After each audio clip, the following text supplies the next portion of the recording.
Long before we were even born, something far more sinister had already happened inside the Octagonal Tower. This time, it was not just a group of children being frightened. Two grown men were caught up in it. One went mad. He knelt in the middle of the second-floor hall, banging his head against the floor again and again, saying, "I'm a rat. Squeak, squeak, squeak." The other man refused to speak a word about what he had seen that night. Later, he left for the city of Shenzhen and disappeared. The Octagonal Tower. Years later, my grandfather told me another story about the Octagonal Tower. It was about the granary on the roof. He said that back then, the Octagonal Tower became so haunted that the entire village was on edge. In the end, the production team had no choice but to move the granary somewhere else. After that, once night fell, no one dared enter the Octagonal Tower again. My grandfather said that what we ran into as children was not really the most sinister thing about the building. What truly made people of his generation fear the Octagonal Tower was something that had happened many years earlier, in the granary on the roof. I was still very young when he told me this. I think I was only in first grade. Back then, I only felt scared when I heard it. It was only after I grew older and thought back on it that I realized many parts of his story matched what we had experienced as children. For example, the kitchen on the second floor, the dark room on the first floor, and the staircase we somehow did not see at first.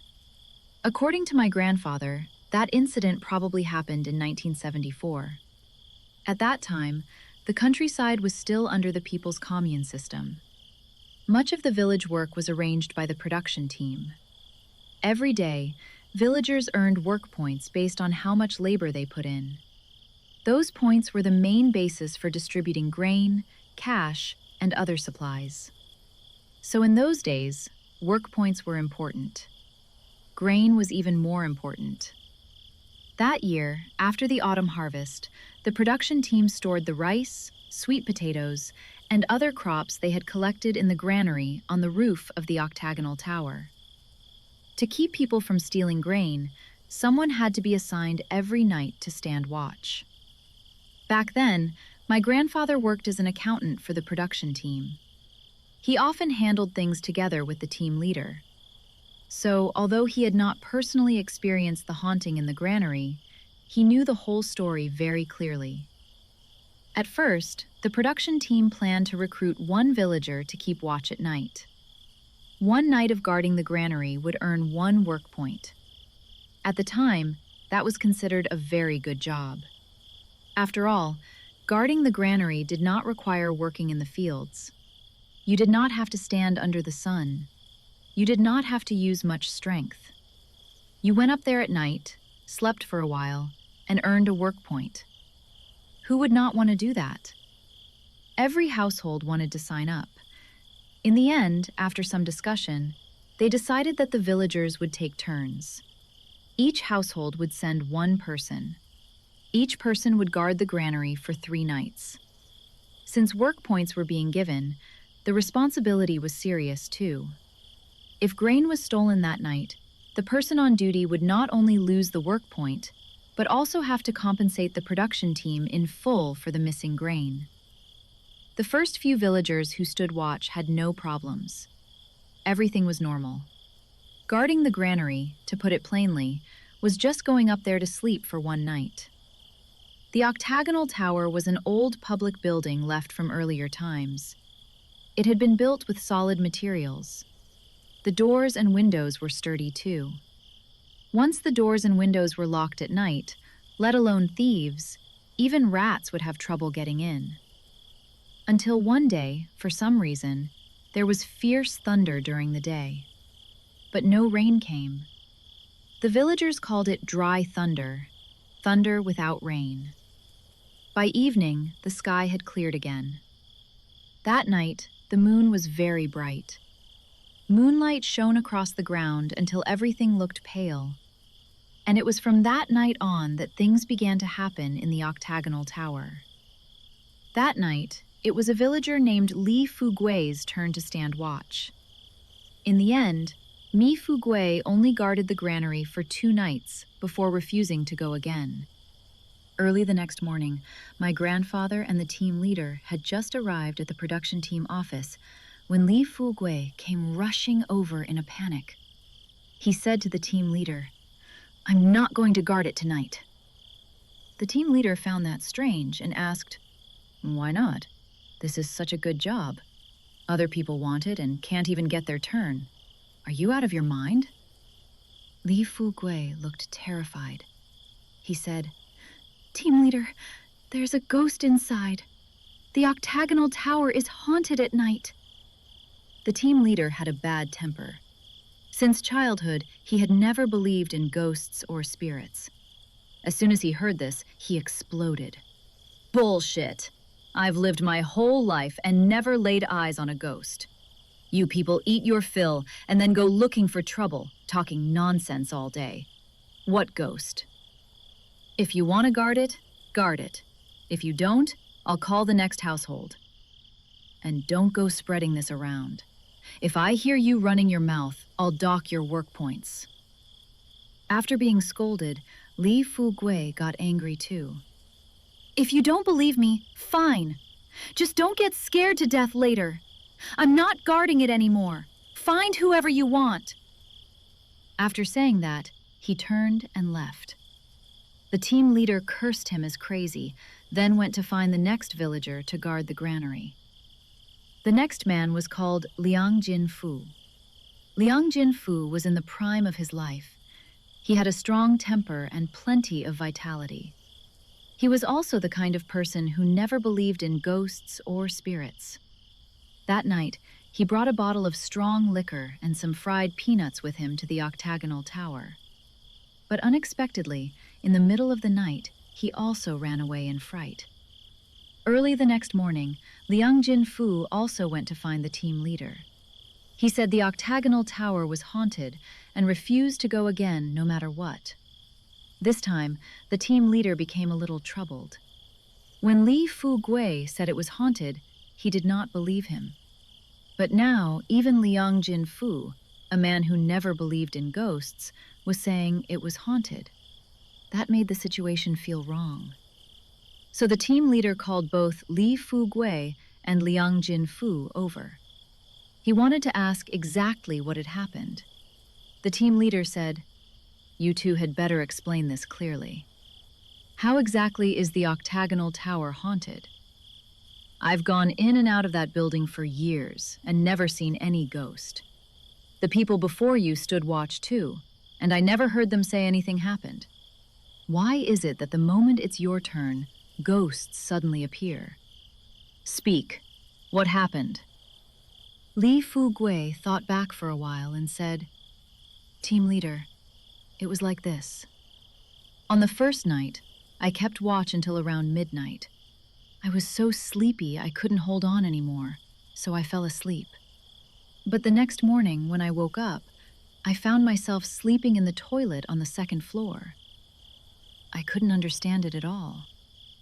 I had clearly fallen asleep in the granary on the roof.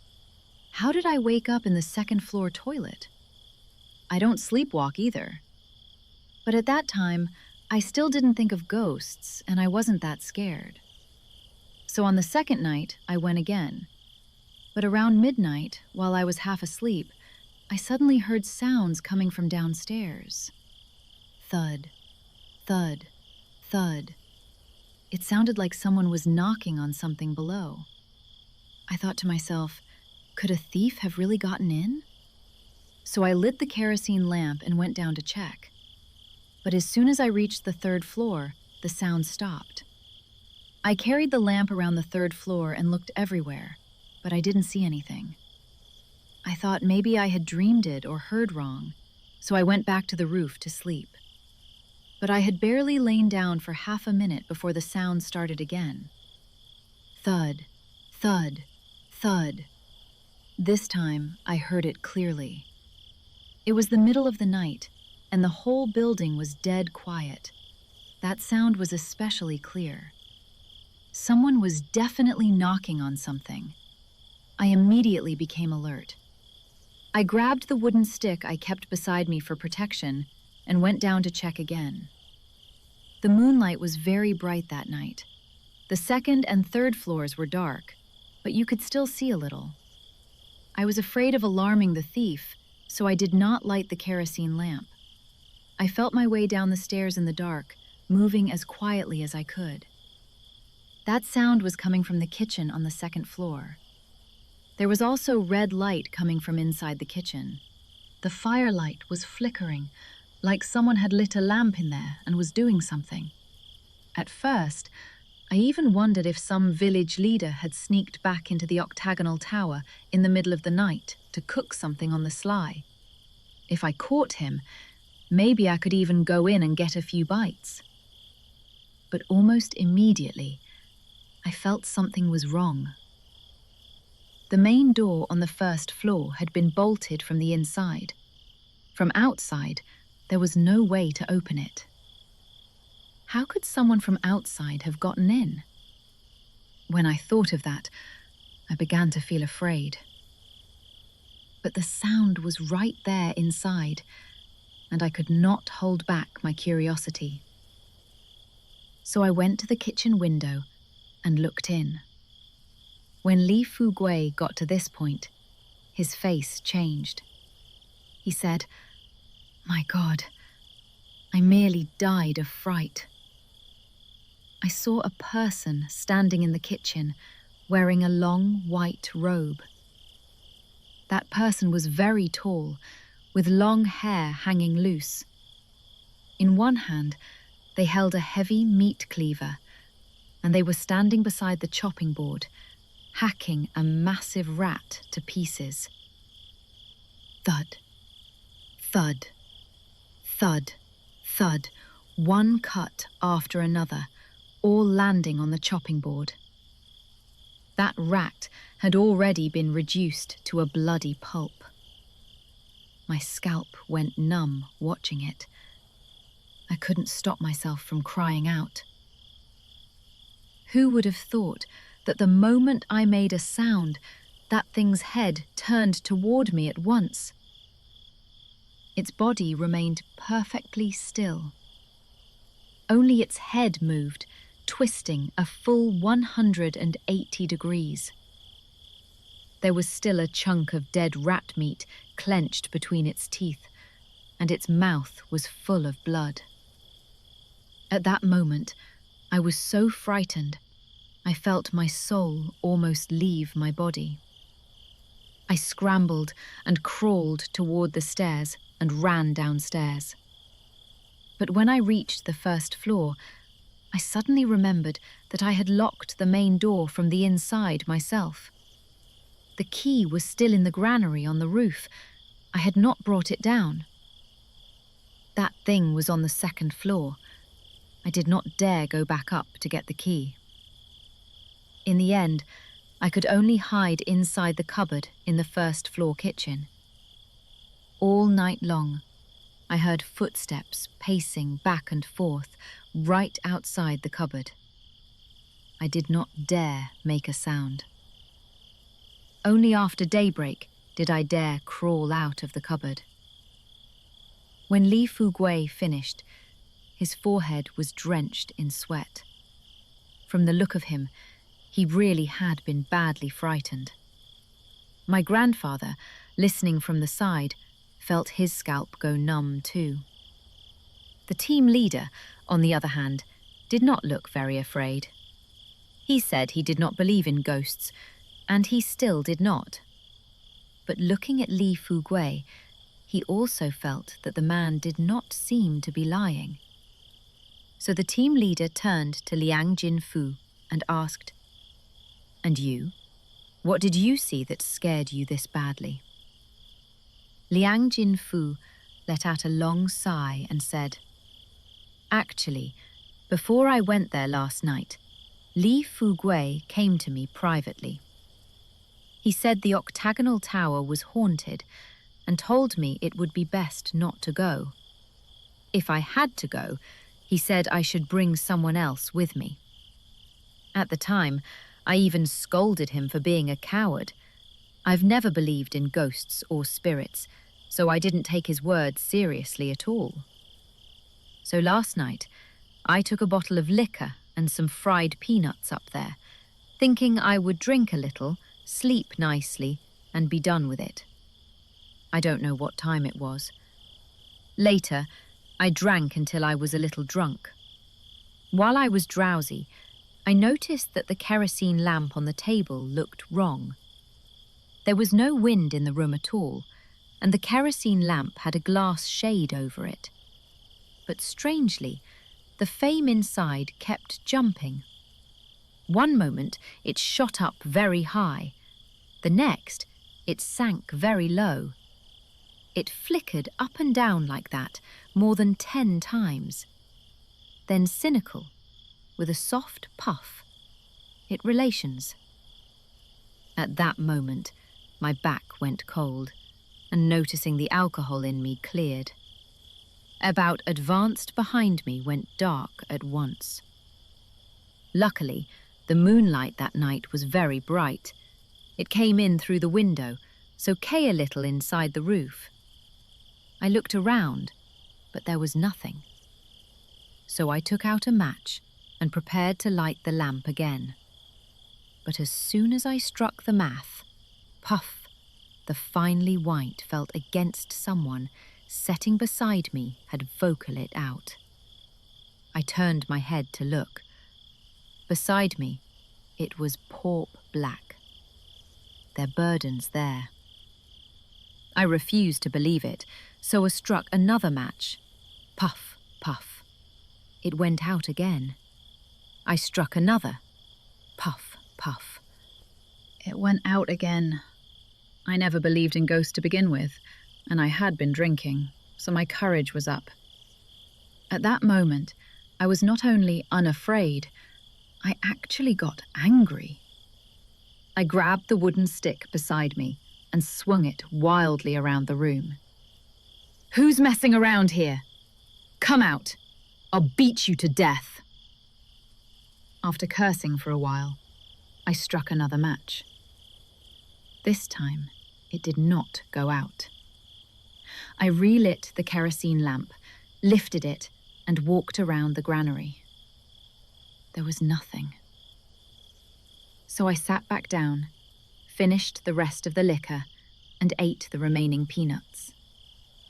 After that, I got bored and lay down to sleep. Sometime in the middle of the night, I was suddenly awakened by knocking at the door.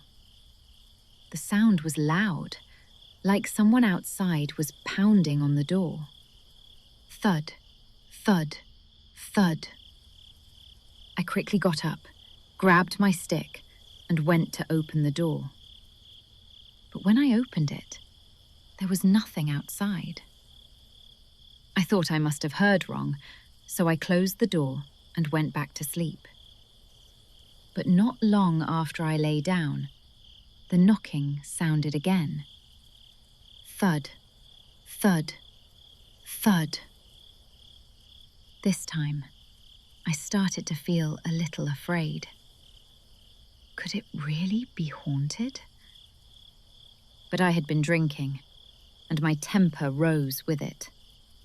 So I grabbed the stick again and went to open the door. When I pulled the door open, the outside was still empty. So I closed the door and simply stood beside it, waiting. I wanted to see who was playing tricks. Sure enough, not long after that, the knocking sounded right in front of me. Thud, thud, thud. The sound was right outside the door. I yanked the door open. With so little time, if there had really been someone there was no way they could have run off. But outside the door, there was still nothing. In that instant, my scalp went numb. There was no one in front of the door. Then could it be above me? The more I thought about it, the more afraid I became. Slowly, I raised my head and looked up. When Liang Jinfu got to this point, his voice dropped. He said, "Hanging upside down from the beam above the doorway was a small child. That child looked about 8 or 9 years old. He was holding a wooden stick in both hands, hanging upside down from the beam, head pointing downward. His eyes were wide open. His mouth was stretched into a wide, unnatural grin. His face was barely a yard away from mine. Moonlight fell across his face. It was deathly pale, without the slightest color of blood. My legs went weak on the spot, and I collapsed straight to the floor. After that, I don't even know how I managed to crawl back up. All I know is that I rushed downstairs, opened the main door, and ran home. I didn't even close the gate. Team leader, if anything was stolen, don't blame me. It was too frightening. My legs are still weak right now. I don't want the work points. Find whoever you want to guard it. Even if you beat me to death, I won't go again." After Liang Jinfu finished speaking, he still looked shaken. It seemed he had truly been frightened badly, too. The team leader and my grandfather looked at each other.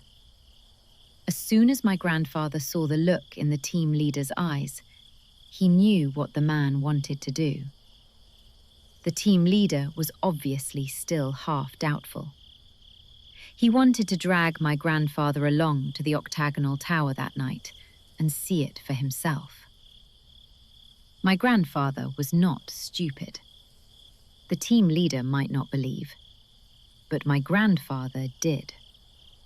So my grandfather quickly lowered his head and pretended not to notice. Seeing him like that, the team leader could not force him to go. But the team leader had been fearless since he was a child. He cursed and said, "You two cowards! You hear a little wind and think it's rain. Most likely you scared yourselves. Tonight, it's Lin Chuansheng's turn to stand watch. I'll go too. I don't believe there are ghosts. If there really is one, I'll drag it out and beat it myself. I'm not even afraid of being poor. You think I'm afraid of ghosts?" My grandfather said that he never knew exactly what happened inside the Octagonal Tower that night. The next morning, when he went to work, he found that the main door of the Octagonal Tower could not be opened. No one inside answered either. My grandfather's heart sank. He felt that something might have happened. So he quickly called people over, and together they pried open the main door of the Octagonal Tower. The moment the door opened and everyone went inside, they were all stunned with fright. Lin Chuansheng was kneeling in the middle of the second-floor hall. He kept banging his head against the floor. His forehead was already bleeding, but he seemed not to feel pain at all. As he knocked his head on the floor, he kept repeating, "I'm a rat. Squeak, squeak, squeak. I'm a rat. Squeak, squeak, squeak. I'm a rat. Squeak, squeak, squeak." Lin Chuansheng had gone mad.